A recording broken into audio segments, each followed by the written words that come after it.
Coming in, Jimmy, on Clubhouse. We are running a little bit late, so I'm going to go ahead and get this show on the road over on Clubhouse, and here we go.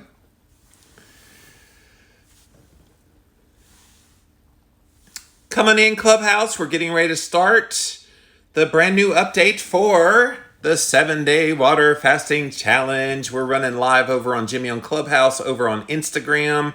I see Norma's coming in over there, and Renee, Minnesota Keto, Abby, so many people coming in right now. Make yourselves at home. We got a great show in store. We've been doing this a little while now. What is it, 5 days we've been doing the fasting updates and things like that. So we're happy to be here. Hello, Judy. How are you?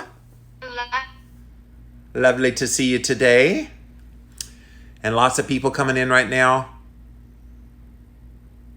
Thank you guys for being here. All right, so we're going to get started here. We are live over on Instagram as well. Hello to all of my Instagrammers. Jimmy on Clubhouse, thank you guys for being over there. What's up, Dax? How are you, bud? Great, Jimmy. How are you today, buddy? I am super duper, and there's Lindsey. What's up, Lindsey? Hello, hello, hello. Hello, hello, hello. Thanks for being here. Judy, your microphone was on. Oh, she's gone. I started talking to Judy, and she said, nope. It is what it is. Hello, everyone. Thank you for coming in the crowd. Appreciate you guys being there. There's Dr. Caitlin. How are you, sweetie? Good. It's Friday. Friday! Oh, my goodness. I actually think you would love this video on YouTube. It's Yeah. a Friday song. Yes. Friday. Oh, Friday. Yeah, I think I've probably seen it. But, yeah, I like crazy stuff like that. That'd be fun. I'll look it up. But guys, welcome in. Make yourselves at home. This is Keto for the Soul over on the Clubhouse room, Keto for the Soul. Click on that green box at the top. It looks like a little house, and it will let you subscribe to this channel. I love Keto for the Soul. I literally hang in and out all day long on most of the channels on keto, but I love Keto for the Soul the best. Good people here. So many of you guys in the crowd I consider friends now. So thank you for being a part of the show here today. If you just are joining today and you're like, whoa, wait a minute. You guys are doing a 7-day water fast? Say what? Yes, we are. And we are in day number 5. I just passed hour 123, 4, somewhere in there. 123, 124 hours in. So I'm officially in day 6 now, but I've tried to stay ahead of the schedule here so we can kind of tell you what was happening. But I'm feeling great, obviously, have lots of energy. I think more than anything else, I've been on a few podcasts over the past couple of days, and people are like, wow, you're like on it with the brain stuff. I'm like, ketones, baby. What do you think, Dax? Well, that's a good point, Jimmy. I like to think I have a good vocabulary, but when I've been eating poorly for a period of time, I can't open up the files that like I normally can. But I have to say today, I've been on top of my game today for Yes. whatever that means. Yeah, so it's been fun, and still having a little bit of the tummy stuff, but it's not overwhelming like it was, Caitlin, a couple of days ago when I was just like, all right, help me out. I did back off on the salt, so I'm not doing as much, but I'm still having those moments. But it's like every time I see that, I wrote a post about this on Instagram today. Every time I see that, it's like, all right, I didn't need that junk in my body anyway, so it's just getting rid of it. 100%. And the other thing, too, is if you were fighting something off prior to starting this, your body's just being more efficient at clearing whatever was in there that is making your tummy a little bit more unsettled. There it is. I had a pseudonoma develop, and I still have a little bit of the rash from the pseudonoma. Those of you that don't know what that is, it's like bacterial water that from like a pipe. I think my hot tub, I had the hose that filled up the hot tub had like sitting water, and bacteria grew in there, and then it went in the hot tub and it got inside my body, develops this nasty rash. I had a big old antibiotic put in my butt. But that's interesting. I didn't even think about that aspect of why and I've had a lot of gas too, and so it's probably just trying to deal with all that. Yeah, that very well could be it. When I was just hearing you still talking about it, I was like, my goodness, it sounds like there's something else going on that your body is like fighting through and like finally clearing. Yeah. This was one of the reasons I started this long fast, not just because I haven't done one in a while, but I had this pseudomoma and it wasn't really healing up as fast as I wanted it to. And I'm thinking, I know of no greater healing protocol, Lindsey, than just going on an all-out fast to see what would happen. So it's really fascinating. Absolutely. When we take that interference out, the body is able to do what it does best, which is heal. I see Dr. Nick is coming up to the stage. He always has really fascinating things to say. What you got, Nick? Hey, I just wanted to talk about some of the gut stuff that you were bringing Please, up. yes. Tangential to it, because I work with a lot of people with IBS and IBDs, and something to note is that the ketone bodies that increase when you're on a fast, some of the things they do, they've been shown to be essential, not just good for, but essential for helping the stem cells in your gut lining renew. And there's also receptors on your gut lining for beta-hydroxybutyrate. Yes. So it binds to the same receptors that you hear about those short-chain fatty acids that get made when you eat, say, fiber, like butyrate. Beta-hydroxybutyrate binds to the same receptors like GPR109A, and that has a lot of beneficial effects. But it's actually very interesting. You think that not eating would make you poop less, but sometimes when I'm dealing with constipation clients, I find actually that is the hardest thing to deal with, harder than IBS, IBDs, constipation. But sometimes a fast helps them clear out. Yes. Because it improves gastrointestinal motility. So there's all these beneficial effects of the ketones on the gut, and also just the fast starving the pathogenic bacteria. The bacteria that are the bad bacteria are generally the most sugar loving. So when you're not having any carbohydrates because you're fasting, those are the ones that die off first. So I think there's a lot of beneficial effects on the gut from a fast, provided you break it well. Yes. I'm sure you have more wisdom on that for later.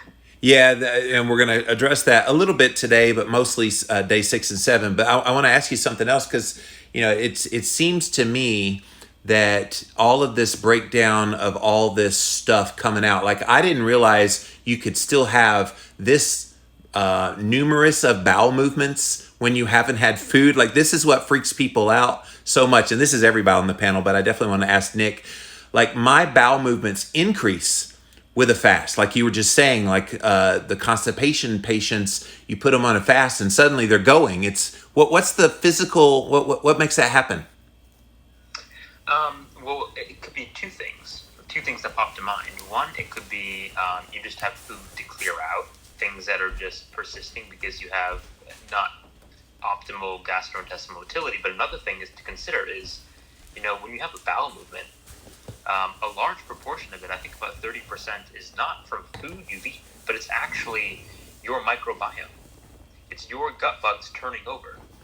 So you could be pooping out part of your gut ecosystem with other guts flourishing. Remember how I said there were pathogenic bacteria that die? Where do they go? They have to be pooped out. Right. So other bacteria might grow up and you poop out the bad bacteria. And for me, Caitlin, and not to be graphic, guys, but this is real life. We want you to know what's going on in a fast, at least in my perspective. And Dax, I want to see if this happens to you as well. Like the need to go is more explosive, for lack of a better term, than a normal poop. So Dax, do you have kind of that kind of issue as well? Well, I think my bowel movements are much more predictable during a fast. Yes. In other words, if I want to facilitate a bowel movement, I'll increase my salt quite a bit, and then increase my water as well. And I can pretty much with certainty predict within 10 minutes of when I'll need to go. It's your body's efficiency is at a much higher level when you're fasting, particularly when you get past the initial phase of the fast. Yeah. And at this point in the fast, Caitlin, it's little like bulk. It's more like Dippin' Dot size. I'm trying to be delicate about this, but that's kind of what it looks like. Yeah, so what it sounds like, just like what Dr. Nick was alluding to, is your body is like, sweet, we can finally clear all of this stagnant like fecal matter out, and it, because it's been sitting in there in a long time, what ends up happening is it becomes essentially dehydrated. That's what constipation really is. All the moisture, all the liquid is pulled out of it, and so your body is finally able to release it. So, albeit probably not the most comfortable thing, it's definitely a good thing overall for your overall health and well-being. Oh, but it's disgusting coming out the way it does, because it is, when I gotta go, it's like, go, or I'm gonna have problems. Well, and I do think the fact that this is lingering for as long as it is, that you are fighting off still an underlying infection. But outside, thank you for that. That explains it, because I've never experienced this on a long fast before. So that makes, it's got to be that pseudonoma I'm dealing with. But yeah, it's fascinating though. Like each fast is like its own fingerprint. Like people think, oh, I've done fasting before. It'll be exactly the same as the last time, good, bad, or ugly. And it's never the same. Like, Lindsey, do you see that when you do different kinds of fasts and you go on another fast again, you're like, I've been here before, but then something goes, this one's different. Yeah, absolutely. You know, our body is not static. It's always changing. And so we deal with, each fast is unique unto its own. And that could be from our emotional state. That can be from physiological state. That could be, like Dr. Caitlin mentioned, we could be fighting off a pathogenic, challenge that we didn't know that we had. And so absolutely. And those bowel movements, sometimes it's more, sometimes it's less. It varies. Yes.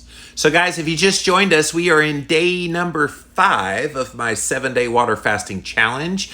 I've been joined on the stage by Dax, Lindsey, Dr. Caitlin, and today Dr. Nick popped up. Thank you all for being here today. Stay as long or as short as you need to, but we really appreciate your expertise here.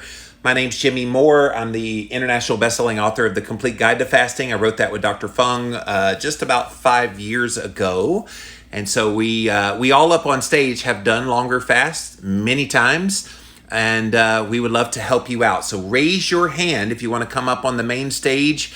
We're going to talk about some of the challenges here today in day 5. I know my friend Brian down in the audience wanted to ask about breaking the fast because he's going to have to break his tomorrow. But we will be talking about that tomorrow and Sunday. So we could touch on it if it does come up here today. Definitely want to hear from you guys. So pop on up. We'll get you up on the stage. And we really appreciate you being here today. So, Dax, how are you doing with the fast? I am absolutely feeling amazing. I wanted to mention a few things that I've noticed just specifically yesterday and today. My visual clarity is better than it's been in some time. My hearing is much better. I'm sorry, what? I'm sorry, what? Yeah, thanks. But every sense, all the 5 senses are operating better than they have in quite some time. And my skin is really soft. Yes.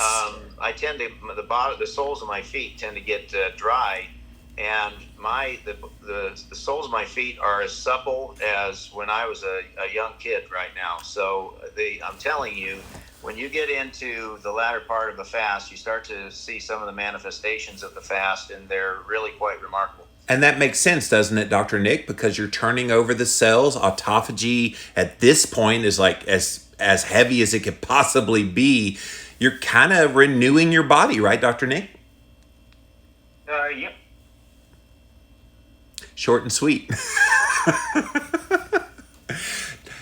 So yeah, and you mentioned something about the brain health stuff, Dax. I think that's fascinating because I was in an interview this morning and talking to the lady, and we were talking about fasting, and she was like, what's it feel like in day 5 of a fast? And I said, really? I feel like I'm floating, but I feel like I have this kind of superhuman kind of thinking and how the brain is just so clear, lucid. It's just, you can't describe it unless you do it, Lindsey.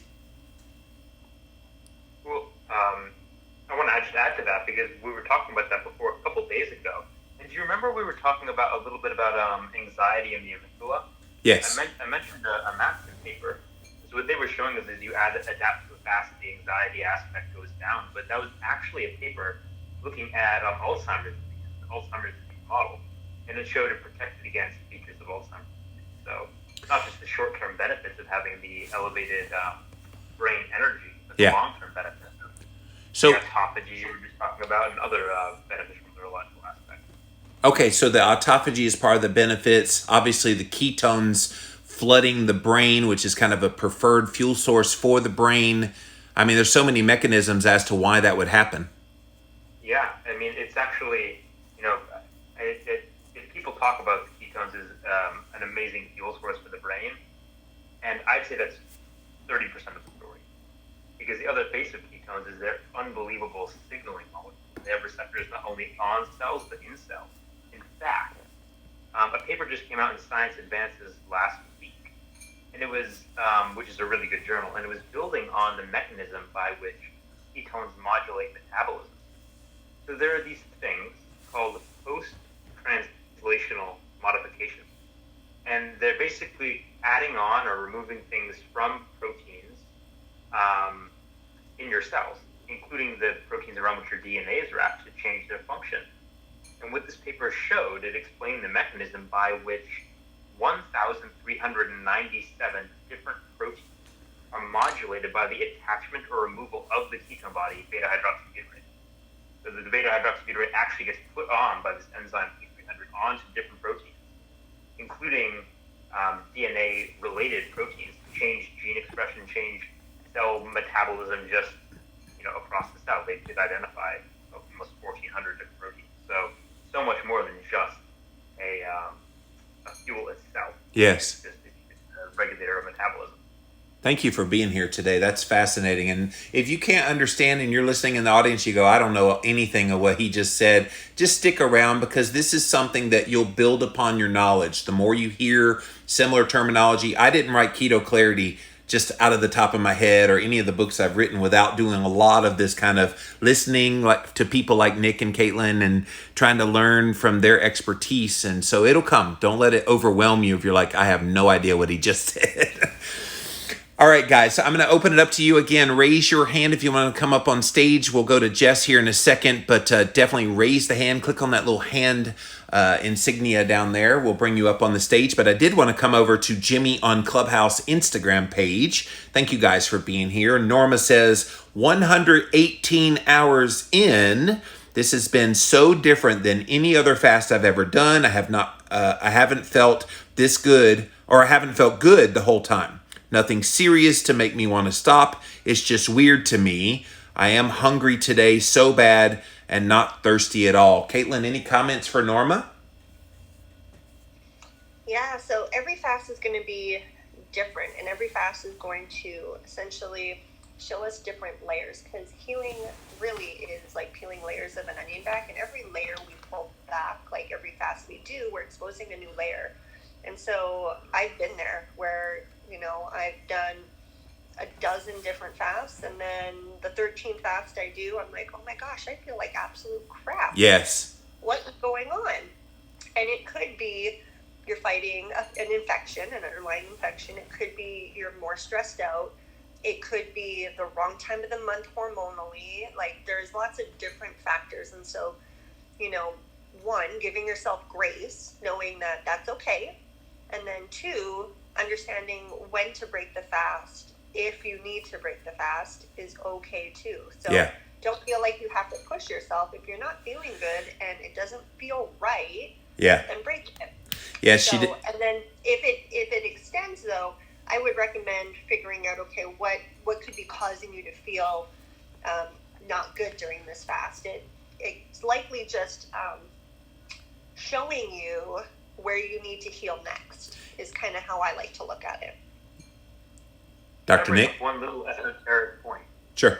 Just on that, just because it just seems timely, so this is a complete tangent, but I would speculate that probably fasting, if any of you are, having trouble with your fasting, you recently got, people are now getting the COVID vaccine. Bacterial and viral infections, they're handled a little bit differently by the body. And sometimes the body needs a little bit more carbohydrate, weirdly enough, with a virus, whereas it's better to fast with the bacteria. So I know that some people have really strong reactions to the COVID vaccines, especially Moderna and Pfizer. And so I know people in my sphere who have had pretty strong reactions. So just a caution, if you're doing the fast and you get the vaccine, you're having a strong reaction, that might be, you want to be conservative around that. That's really fascinating. So Norma also did a follow-up.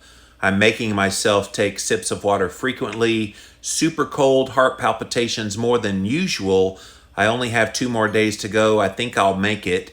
And Norma, while you're here, if you're still watching live, have you taken the 9-1 Divock jab in the arm? I use code because this goes on YouTube. But yes, it does look like she might need to end it. And it's okay. Like Caitlin said, don't beat yourself up about this. Because we all have been there and fast. And what's fascinating, Caitlin, if I am fighting off this pseudonoma, and that's why I'm still having all the gastro stuff, I'm surprised I don't feel any worse other than the gastro stuff. Yeah, well, fasting really is healing, and your body's just like expelling all of the garbage. Yeah.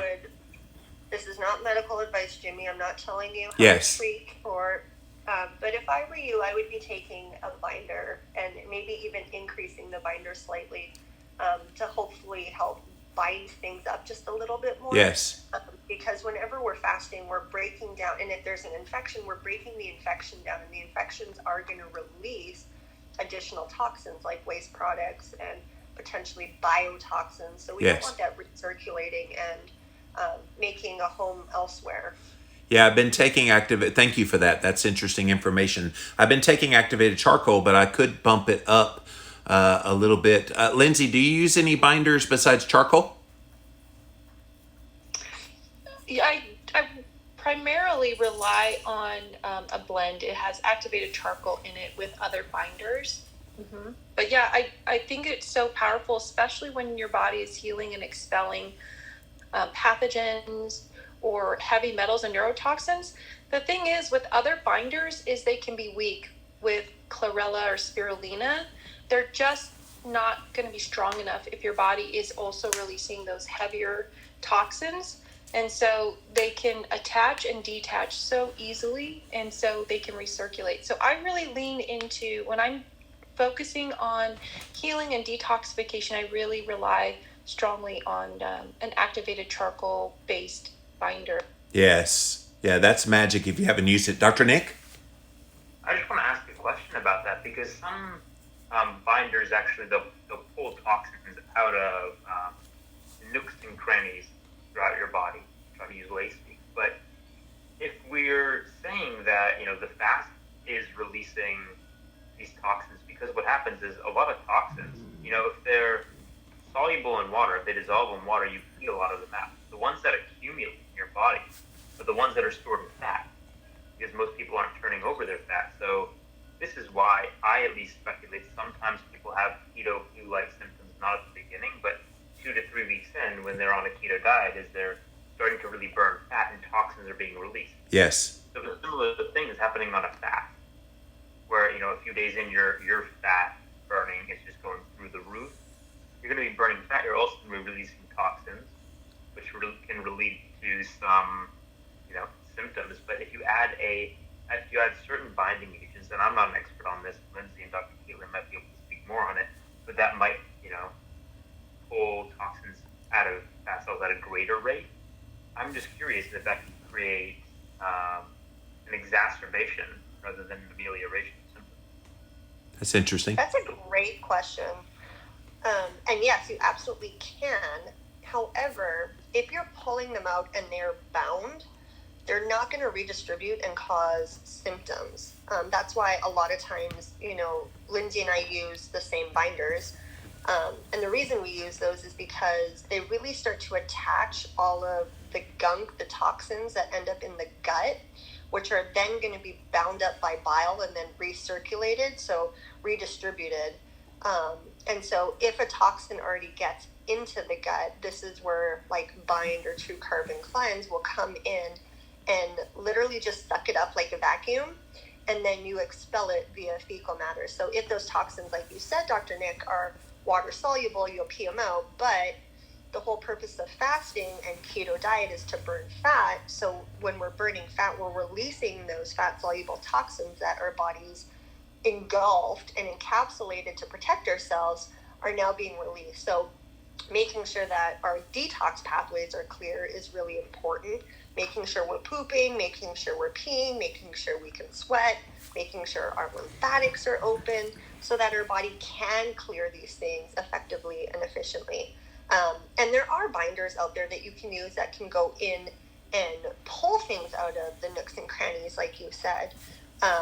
That's not necessarily what I'm talking about using right now. But that's where like chlorella and cilantro would fall in, is it would pull it, but it wouldn't necessarily hold on to it to eliminate it. So there are some differences. And if you're going to start to incorporate binders, it's really important that you are using the right ones and that you're making sure your detox pathways are open. So important. Lindsay, do you want to throw anything else in?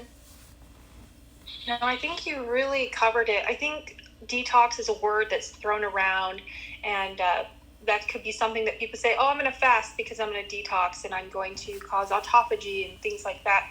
But we definitely want to make sure that we're doing it safely, and we're doing it in a way that's actually not going to cause more problems. And so I think the importance of using the right type of binders, and been touched upon also that charcoal is a natural substance, and because it is a binder, you want to make sure you have a high quality charcoal that has been tested to ensure that it's not already full of toxins, because you could be taking a product, and we know that the supplement industry is not highly regulated for the quality of the product. So you want to make sure that you're getting one, I would say, from a professional grade. And that's why I think Dr. Caitlin and I really especially love True Carbon Cleanse and Bind, because we know that it's third-party tested and it doesn't have those impurities, that you're getting a really high-quality binder that will do its job and really be beneficial. So to this topic we've been talking about, I've had two questions and comments over on the Jimmy on Clubhouse Instagram page. Marcus and Dalel both want to know if there's any benefit to using an enema during a fast. So Dax, do you do a coffee enema or any kind of enema during fasting? Actually, I do not, Jimmy. I believe that tends to put excess stress on the body, and the body's processes are well adept at managing the fasting process and all the resulting biological needs. I do actually do coffee enemas periodically when I need them for other reasons, but I do not do them during a fast. It tends to leave me a bit dehydrated, actually. Now, Lindsay, I know you use enemas. What is an enema? And I would add, coffee enema is a great way to start a fast if you're not going to incorporate it into the fast. The reason is just what Dr. Caitlin mentioned, was you want to make sure that your detox pathways are open. And coffee enemas are a great way to open up your liver detox pathways and your gut. So a coffee enema being a substance, in this way, it's coffee, where you clear out the colon and all of the fecal matter that's in there. But why a coffee enema? Why not some other liquid? Is because the caffeine in the coffee will go up to the portal vein, and it will open up and flush out the bile and the toxins in your liver. So it opens up the common bile duct. It causes the gallbladder to produce more bile. And that's one of the pathways for which your body excretes those toxins. So is it like a Roto-Rooter, Caitlin, for your butt? Like I'm trying to, I know what it is, but I'm trying to give the audience who don't know what enemas are, describe it a little more mechanistically. That groan says it all. So coffee enemas can be absolutely amazing, just like Lindsay said, at opening up some of the detoxification pathways. It's literally the way that I like to think about it, and this is probably going to deter people from doing it. So please don't let it deter you. But also, if you're going to do this, make sure you talk to a professional before doing it. I'm not telling you everybody should do it, but it's kind of like sticking a fire hose up your butt, and it's like pressure washing and cleaning everything out. So everything is just going to literally come out, which is why you should really do it in the bathroom. But I'm going to put a caveat on there. If you are going to do a coffee enema, the quality of coffee is imperative. Yes. So you have to make sure that if you are doing this, it has to be organic. It has to be tested to be mold-free. It really should be shade-grown.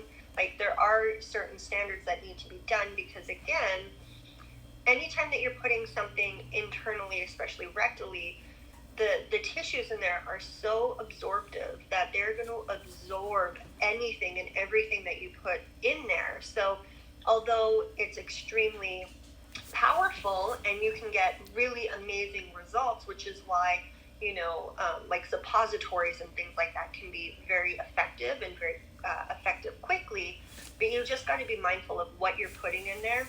The other thing is you don't want to do it too often. I've had people who they've almost become addicted to coffee enemas, and it can be very depleting long term. So again, just like everything, you have to be mindful about what it's doing, how often you should do it.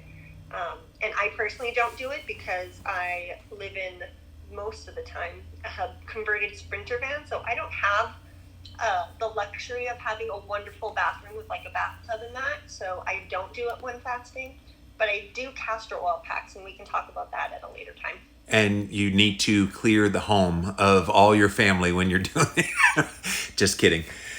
Dr. Nick, I was just going to bring a comic point that is not at all scientific, completely off topic, but just as a little bit of natural irony. So you were talking about quality coffee, Dr. Caitman, and we're talking about coffee enemas. The most expensive coffee in the world is called Kopi Luwak. And it's actually found not from the direct coffee bean that's fermented, but in the fecal droppings of the Indonesian civet cat. So after the cat is eaten and pooped out the coffee bean, it is harvested and made into the most expensive, high-quality coffee in the world. Whoa. So you can use that for your coffee enema. Whoa. Talk about a fecal transplant. Dr. Nick, do you know, has it been tested for like mold and pesticides and all of that? Oh no, this is just a random fun fact I know nothing more about that. Okay, I was going to say, because I've heard about that, and then I just have never taken the time to research it more. So I thought maybe if you knew, great.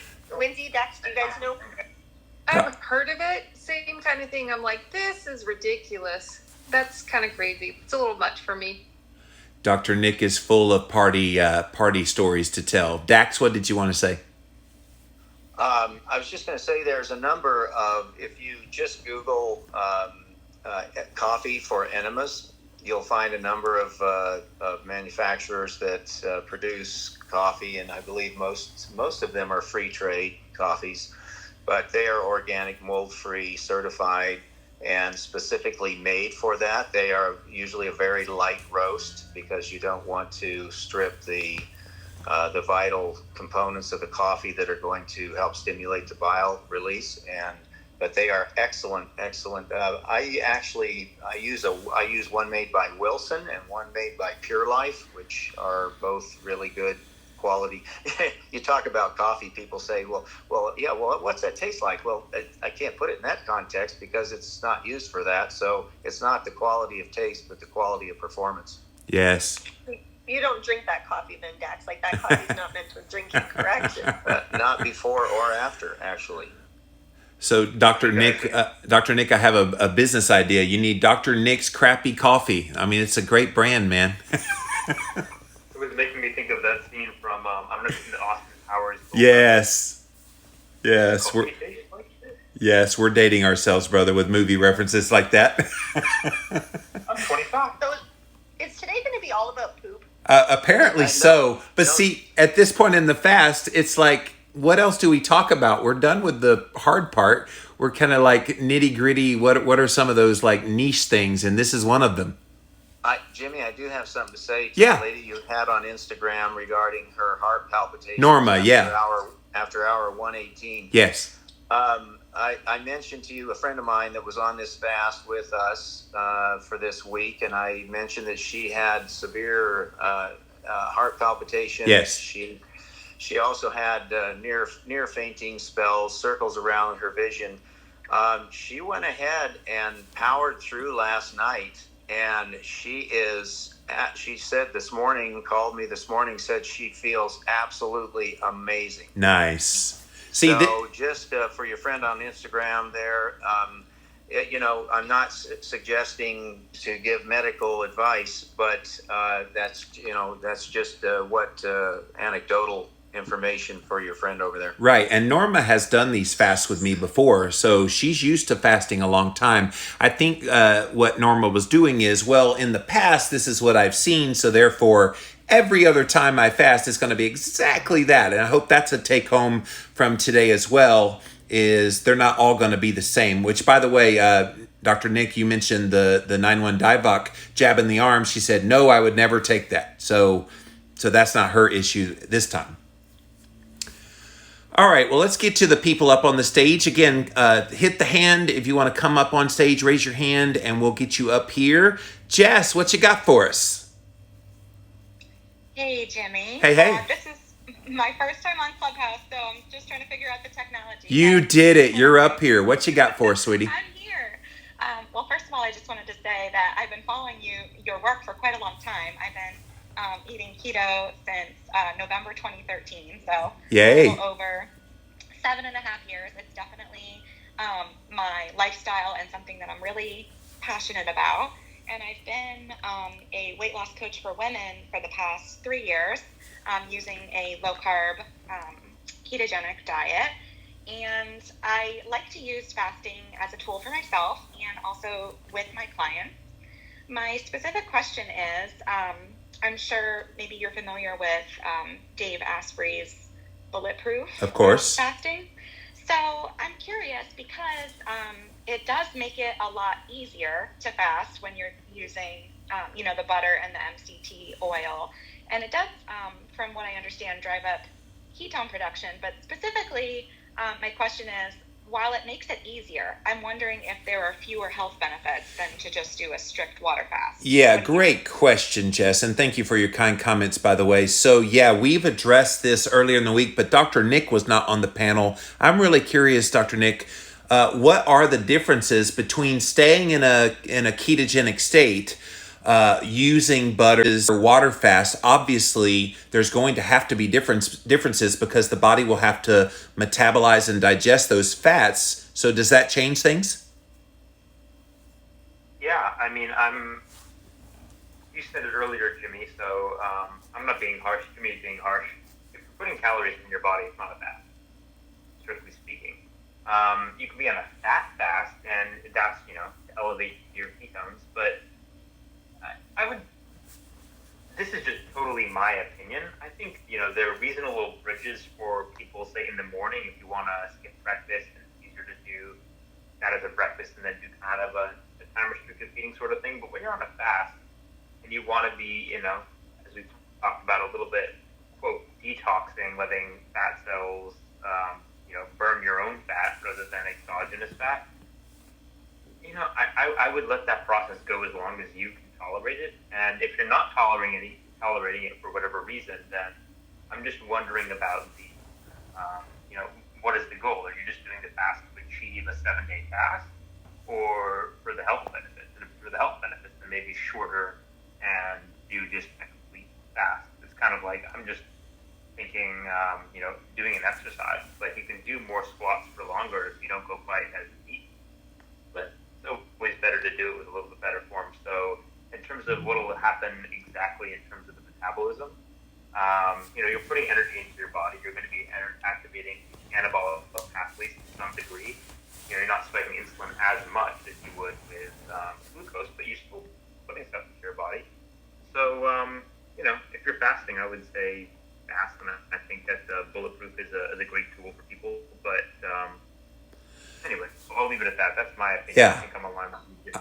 I think Dave Asprey did a disservice to people when he said, oh, if you want to continue on with your fast, drink a bulletproof coffee and that'll keep the fast going. I think that was the wrong terminology. If he wanted to say, Caitlin, keep the ketogenesis going, I'd have been on board with him. But like Dr. Nick said, once you have calories, that's no longer a fast.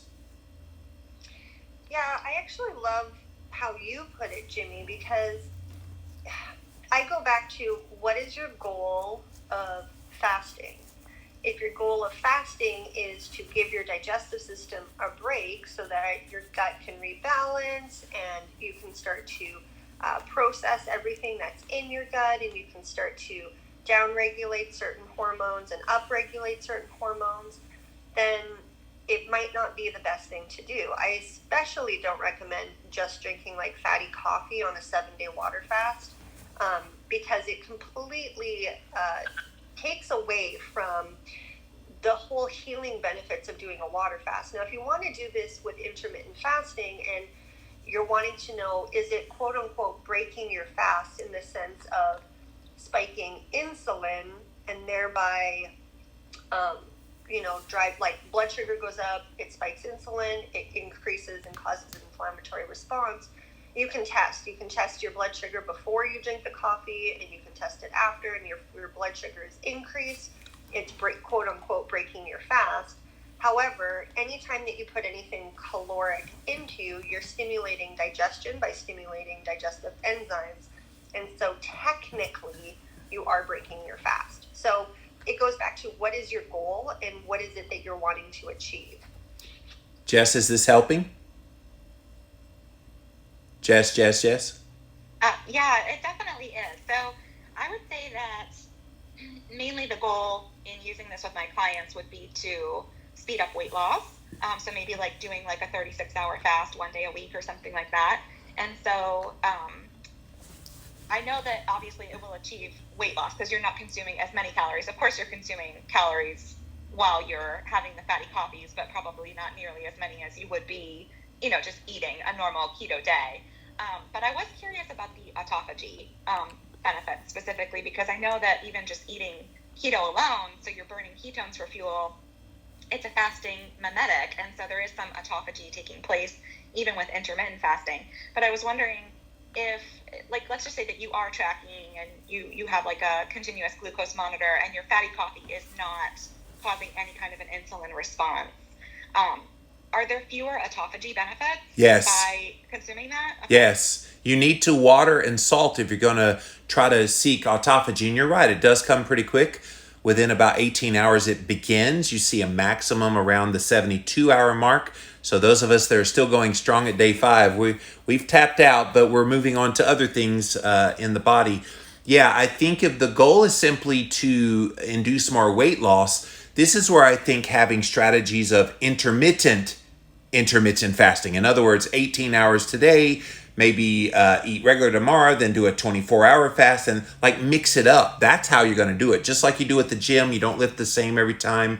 You don't do the same stimulus. You want to mix things up to keep it interesting. Lindsey, any comments? Absolutely right. And, you made a good point there, was that you said, oh, if they're drinking fatty coffee, they're having less calories. And I think we need to be clear that fasting is not a calorie restriction diet. And so there are many tools to use.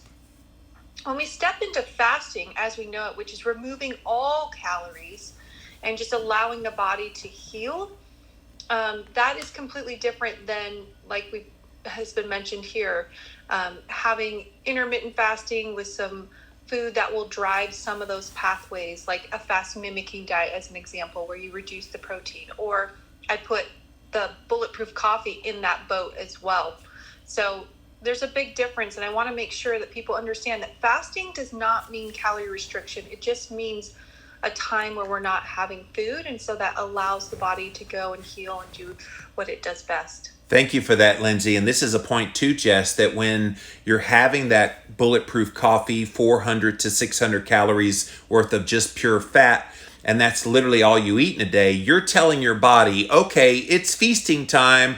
Where's the food? And it starts to lower basal metabolic rate. Whereas, ironically, when you eat 0 calories, it actually boosts your metabolism. And so look into this a little more. Do you have my book, The Complete Guide to Fasting, or some other fasting resource? No, I don't, but I listen to Dr. Jason Fung's work a lot, and I know that he's, a big fan of, the water fasting as opposed to the bulletproof. Yes. And, that's actually what allows you to tap into your stored body fat for fuel a lot more. I'll tell you what, Jess, you write to me on Instagram, in my profile. Just click on my picture and go on my profile and find my Instagram page. I will send you an autographed copy of The Complete Guide to Fasting as my gift to you. Thanks for being here today. Oh my gosh. Thank you. That's so incredible. I will definitely do that. Thank you. All right, Steve, you're on deck. What you got, man? Hey, Jimmy, thanks for having me on. Sure, bud. I've been doing this for about 2 years, intermittent fasting and keto. Had a lot of success. Been doing trying to do some long-term fasts a few times a year, which my wife thinks I'm absolutely crazy, but she suffers. I kind of caught the tail end. I think Dr. Nick was talking about IBS and the benefits of, I think it was benefits of long-term fasting with IBS. Can you just kind of retouch on that? It was more the benefits of the ketogenic approach rather than the long-term fast per se. It also depends on if her issue is IBS-D or IBS-C. Honestly, I deal with a lot of people with a lot of problems. IBS, especially IBS-C, is some of the most complicated with the most differential etiology or causes. So without knowing the specifics, I would hesitate to recommend, obviously this isn't medical advice, but long-term fasting or not, fibers or not, etc. It's a little bit complicated, and I don't want to give harmful info. Okay, thank you. And thank you, Steve, and welcome to Clubhouse. I see you got the party hat. We're going to make you a veteran here, man. Appreciate you coming up on stage. Thanks. All right, Brian, you're up, buddy. How's it going on your fast? You're still with us, the strong, the proud? I am indeed. Hello, Jimmy, and hello, Dax. Hello, Lindsey, and Dr. Caitlin, Dr. Nick. Thank you so much for having me on. So I just checked my ketones and glucose before I got on here. I got my ketones high, so I guess it's they're still being friendly to me. If you from yesterday's conversation, yes, it's over 8.0, so that's cool. And my glucose 54. I had a very interesting experience last night. My glucose went down to 38, which I was like, whoa. Yes. I didn't really, and I was like a little concerned. But this morning, not concerned, but just like I've just never seen those numbers before.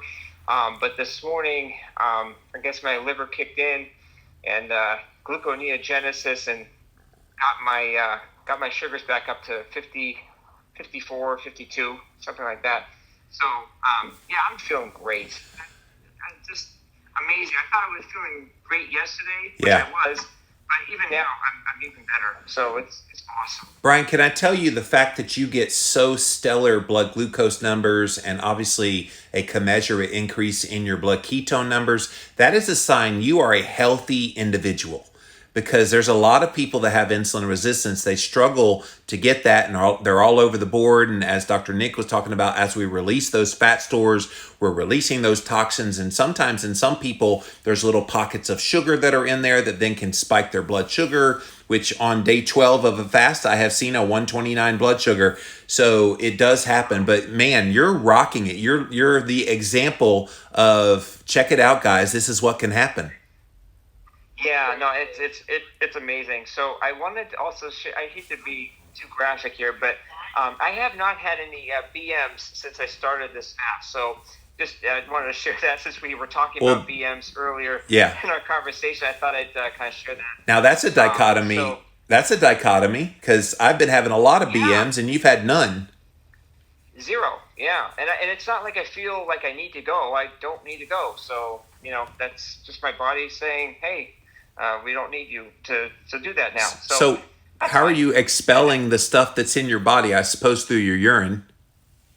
Yeah, I guess everything is water, so it goes through the urine, and so that's interesting. That is. One thing, I asked you this earlier, and I don't want to make a whole thing about me here, but I wanted to just share one little thing. Hey, Brian, Brian, stop. Can you talk into your microphone? Because you keep moving it away from your mouth, and we can't hear you when you do that. Oh, I'm sorry. Can you hear me better now? We hear you better now, yes. Okay, I'm sorry. I'm on my headset here. I'm trying to enjoy the Arizona sunshine. The headset is dying on you. Pull the headset off. Okay, hold on.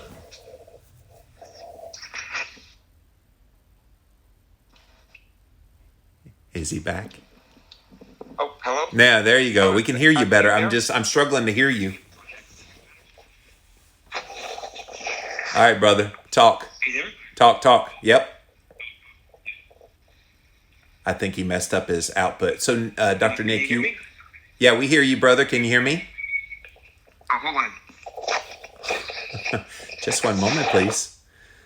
Live radio. It's Can you hear me? fun. Yes, we hear you, man. Can you hear us? All right. Okay, sorry. I apologize. I have my headphones on my hand, and it thinks it's in my ears, so that's why I was talking. That's So I okay. apologize. Can you hear us now? Yes, I can. Okay, continue. So here's my question. So I'm going to be having dinner tomorrow night with my wife and her family, and I'm going to have a steak. But what my question, and also too, my father-in-law likes to have a glass of scotch with me. So with that being said, in terms of breaking a fast, what would be the best time? When should I do that in the morning, or should I do that in the afternoon, or what are your thoughts? Oh, I don't know about the panel, but I love doing it in the afternoon because then you eat, you get to have a full night's rest, and I think that kind of lets your body start to shift back. What do you think, Dax? Well, in your case, Brian, and I've been in your situation before, what I tried to do was have a couple of eggs to actually break the fast and have that at least 4 hours before your primary meal that you're going to have a steak. It's even with that, it's still, I think, a little soon to have that much bulk in a meal to. Right. Take a doggy bag. I'm going to agree with Dax. What's that, Dr. Nick? Yeah, you cut out, Sorry, Dax. I thought you cut out. I was just going to agree with you that, you're after such a long fast, your gut mucosal lining is going to basically very thin out, and your body's not going to be ready to digest the big meal. So you might get some stomach troubles if you try to break a 7-day fast with a big meal. Yes. I mean, even breaking a 24-hour fast with a really big meal can be troublesome. So, I would take a page from Dax's book and maybe take a few eggs about 4 hours before your main. And nobody says you have to eat that whole meal. You could take a doggy bag home and eat it the next day. So, Dr. Caitlin, were you going to say something? Oh, I was going to say, Brian, I worry about your digestion doing it that way. And the reason I worry is you haven't stimulated any digestive enzymes for over a week. And going and jumping into such a heavy meal like steak, and don't get me wrong, I love steak. I actually don't recommend people incorporate any type of heavy protein after 5 days of water only, especially 7 days of water only for 24 hours. So how I typically have people break a fast is very slow over the period of 24 hours, and then 24 hours after you first introduce food into you, that's when you can start reincorporating some of the meats and the proteins, just because by then your body's had time to reacclimate and start producing more of that stomach acid and the digestive enzymes to help break that down.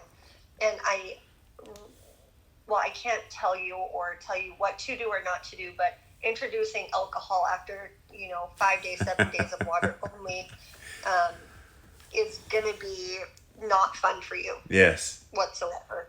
Because it'll exacerbate the buzz, right? Oh my gosh, it'll hit you massively because everything is so sensitive now.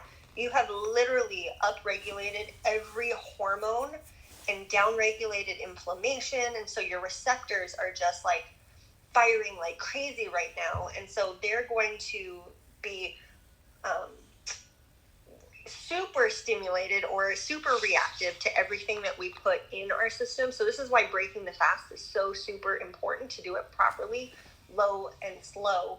And I don't know if you want to like jump right into how I would break it, but I would just not recommend doing. Well, yeah. So my understanding is to no alcohol. Is that correct? Unless you like pain. But you can do whatever you want. If it were me, I personally would not be drinking alcohol right after, because it's going to completely undo all of the benefit that you just, maybe not completely undo, but it's going to undo some of the benefits that you achieved by doing this extended water fast. Okay, and so that's understandable. And as far as the steak, do the eggs first, eat a little bit of steak, take the rest home. So I would actually, this is how I break my fast. So the day that I'm wanting to break it, so truthfully, if I were you, I would start breaking my fast today, knowing that I'm eating steak tomorrow. So I would actually start by drinking a little bit of really pure cinnamon, and it has to be pure cinnamon in water because of the cortisol response that our adrenal has been putting out. So one thing that cinnamon does is it can help down-regulate the insulin response that's going to happen as soon as you start to incorporate any type of food that needs to be digested.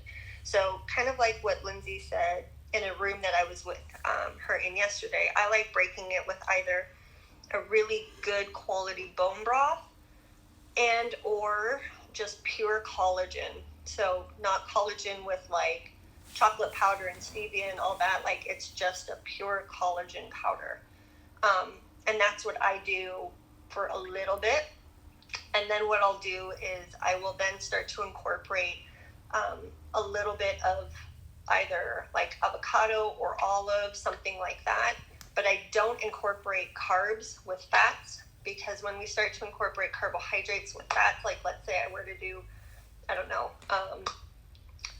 sauteed broccoli with olive oil, what's going to happen is I'm going to upregulate my insulin. I'm also going to be opening up my fat cells, so I'm going to be shoving some of that fat into those fat cells that we were burning down and clearing out. So I keep those separate. So ultimately what I would do is I would do like avocados and olives.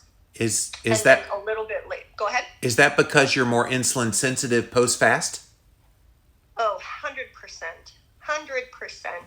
And the last thing we want to do is shoving like more glucose and fat into the cells when we start to break it. Right. So we just want to be mindful.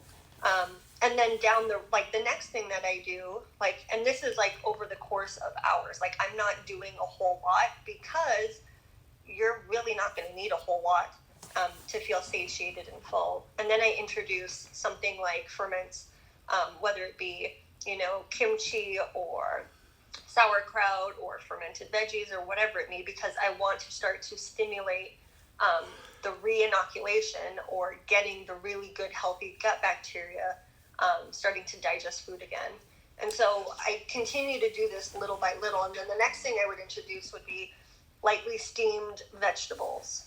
So I wouldn't even do raw vegetables. And so it really is a step-by-step process. So if I were you, Brian, I would start breaking it down today so that the steak doesn't make you regret eating it on Sunday. Yeah, you don't want refeeding syndrome, Brian. I've had that. It's no fun. Disaster pants. You don't want. Yeah. Well, we will definitely address more of breaking the fast. I know Brian needed to because of his steak dinner, but we'll address that tomorrow. Seems like a logical day, the day before the end of the fast, to address breaking a fast. But thank you, Brian, for that question.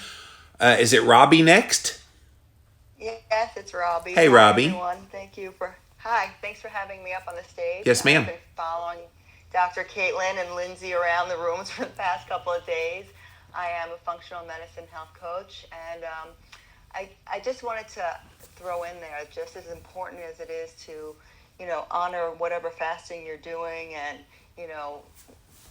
paying attention to your body and your detoxification pathways, I think it's just as important also to pay attention to the environment in which you come back to, in terms of your household and personal and workplace, products and potential toxins in your home, because, whatever fast or detox journey you are on, you don't want to, quote unquote, undo all the good work you've done. And, there are a lot of toxins, and I'm sure Dr. Caitlin would agree with me that with a lot of clients, a lot of the issues come from toxins in the home or in the environment. So as everybody's nice and clean and reintroducing themselves back into their normal routines, I think it's just as important to pay attention to, the toxins in your home and in your personal space. Robbie, I'm done speaking. So good, Robbie. Thank you for all those comments. All right. Well, if anybody else has any other questions, come on up, raise your hand. We'll get you up on the stage. We are in day number 5 of this 7-day water fasting challenge, and we are having a great time answering your questions. I see Amy came up. What you got for us, Amy? Hello. I have a question just about fasting in general, water fasting in general. Yeah. I'm wondering how to manage water fasting only when you have medications to take that are best taken with food. I've done a lot of fasting, but I've never done more than a 48-hour water fast because of this. Yeah. And so usually we'll do like a bone broth. I'll do like a bone broth fast. But I'm curious, for longer fasts, how do you manage when I have supplements and medications, and some of them are best taken before food, after food, with. Yeah, we literally have to address supplements every single day. And I know everybody can't come every day, but the short answer on the supplements is, unless it's something that's just absolutely necessary, you don't really need to take it. Now, medications is a different beast altogether. Definitely you need to be working with a medical professional. If it's a diabetes medication, that's going to be a radically different thing than, say, some other medication that doesn't get impacted. So what Dr. Fung and I put in our book was, if you have to take medications, eat a little something. So we're talking 150 calories worth of like a small salad, just to get some food on the tummy so that you can take that medication. I'm curious, Dr. Nick, what would you say? Dr. Nick? All right, let's go over to Caitlin. What would you say? Oh, there's Dr. Nick. There he is. I mean, maybe like an egg yolk. Okay. An egg yolk. That's good. And I think that was medication. It has a little bit of, tiny bit of protein, but mostly fats, other nutrients, and 60 calories. So you're not doing that much. Yeah, I like that idea. I've never even thought about just an egg yolk. Caitlin? Yeah, depending on what you have to take it with, a lot of people do really well with a fat source. So if you take like a tablespoon of like coconut oil or even avocado oil, it's about 130 calories roughly, and most people do really well with that because it's not going to stimulate a whole lot of digestion, but it's going to coat the tummy and make it a little easier for those medications. But ultimately it depends how your digestive system works and what medications you're taking. Amy, does that help? That does. That really helps. I've been doing just straight up a little bit, like a half an avocado when I need to take it, or sometimes I will just do avocado oil, and that seems to be helping. But then, I worry about the is this, again, enacting my digestive system and sort of messing with the fasting aspect. Well, when you have to take medication, you do the best you can, and that's definitely what you're doing. That's exactly it. Yeah, I think you're still getting good benefits under those auspices, because what's the alternative? You don't fast, and so you don't get any benefits. Exactly. So thank you, Amy. Appreciate that. That was great. All right, you guys, day 5, we survived. We're still here. I hope you're having a great fast if you're still joining us. Dax and I are actively fasting. Dr. Nick, I haven't asked you because you haven't been here before. How long do you fast, or do you fast on a regular basis for extended periods? And if so, how often? I'll be completely honest. I don't. I really want to. I have a. You have a what? Unmasked weight. So I've always been on. You're cutting in and out, brother. So I came to keto from, let me find a spot. Is that better? Yes. Yes. Yeah, I hear you. Sorry. Go. I basically saved my life, but yeah, you're cutting out again. This is so awkward when somebody's phone goes wonky on them. All right, so we're going to mute Dr. Nick, but thank you for that. All right. Because he's back. making up for the calories. Yeah, Nick, we're missing about 99% of what you're saying, brother, because you're cutting out a lot, so sorry about that. All right, well, I see Judith from the Keto for the Soul Room popped in, so it's time to promo. You're in the Keto for the Soul Room. See, Judy, I'm doing my job. I'm pimping your room for you. Click on that little green house at the top, and you can definitely join this wonderful group. This is my favorite group on Clubhouse for keto information. Judy, can you talk, or are you just saying hi? She's just saying hi. Okay. That's her code for I'm not available. Don't talk to me except pimp my room. So yes, subscribe, Keto for the Soul. But we're all out of time. It looks like nobody else has any questions. But Dax, Lindsey, Caitlin, thank you all for being here today. Dr. Nick fell off the planet, it looks like. So appreciate you guys being here. Go strong, guys. Stay on this. Be encouraged. I hope this has been an encouragement. I've heard from so many of you all week long thanking all of us for being here. This is not the Jimmy Moore show. I decided to do this, but everybody up on this stage has definitely been a huge contribution, and definitely go follow Caitlin and Lindsey. I know they and Dax, all three of them have been doing other fasting rooms. So subscribe to them, hit the bell on their specific channels, and you'll get to hear even more fasting stuff. But come back. We're going to be here over the weekend as well. 7 days doesn't end yet until we're done with Saturday and Sunday. So come back the next couple of days, and we'll see you guys around the clubhouse.